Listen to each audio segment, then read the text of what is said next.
câble qui pourrait continuer à être soutenu par les chiffres.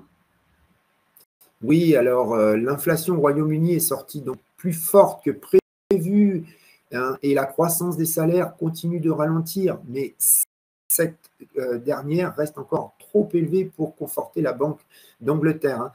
On a donc la paire qui a inversé la tendance baissière initiée en début de semaine dernière, notamment grâce à ce chiffre d'inflation. On a les ventes de détail, par contre, qui ont affiché leur plus forte baisse depuis 2021. Donc, ça ressemble à de la stagflation, hein. Les seuls chiffres, je dirais, intéressants à surveiller cette semaine seront les indices des directeurs d'achat au Royaume-Uni, hein, qui devraient à nouveau indiquer donc une expansion dans le secteur des services, hein, ainsi que la confiance donc des consommateurs qui est calculée donc par GfK. Alors on voit que le marché intègre une première baisse des taux en mai, mais la faiblesse, donc, comme je vous l'ai dit, de l'économie britannique, hein, si elle persistait, pourrait induire donc un réajustement et donc une baisse de la livre sterling, hein. Ça serait donc, je dirais, enfin, ça ne serait pas le cas si les indices des directeurs d'achat sortaient comme attendu, hein. Ce qui risque, enfin, ce qu'on espère être le cas donc pour cette semaine, hein.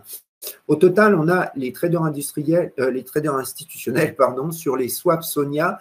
Ben, ils anticipent une baisse de 100 points de base donc pour la Banque d'Angleterre en 2024, hein.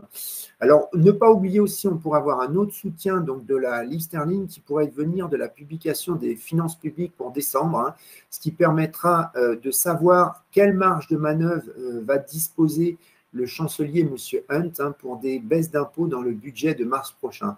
Alors, côté analyse technique, on voit que la paire c'est mieux comporté que l'eurodoll, hein, puisque après avoir atteint un plus bas donc, hebdomadaire à 1,2595, hein, comme je vous disais juste avant le chiffre de l'inflation au Royaume-Uni, elle a finalement remonté au même niveau que le vendredi précédent, donc à savoir 1,2720.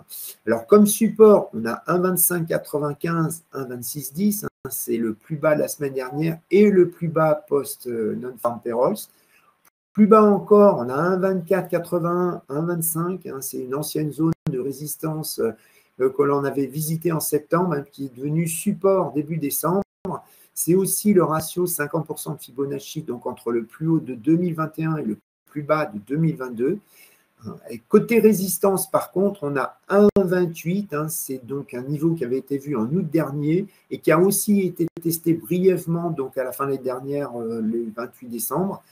Au-dessus encore, on a un 28,95, un 28,80, 28,95, hein. C'est une zone de résistance qui avait été donc vue en juillet dernier et c'est le ratio 61,8% de Fibonacci, donc entre le plus haut de 2021 et le plus bas de 2022, hein. Donc après, on a encore 1,30, hein, qui est un niveau psychologique, hein, qui est la résistance donc, de juillet dernier où le câble a été rejeté violemment après la publication du PIB donc, du second semestre américain en 2023.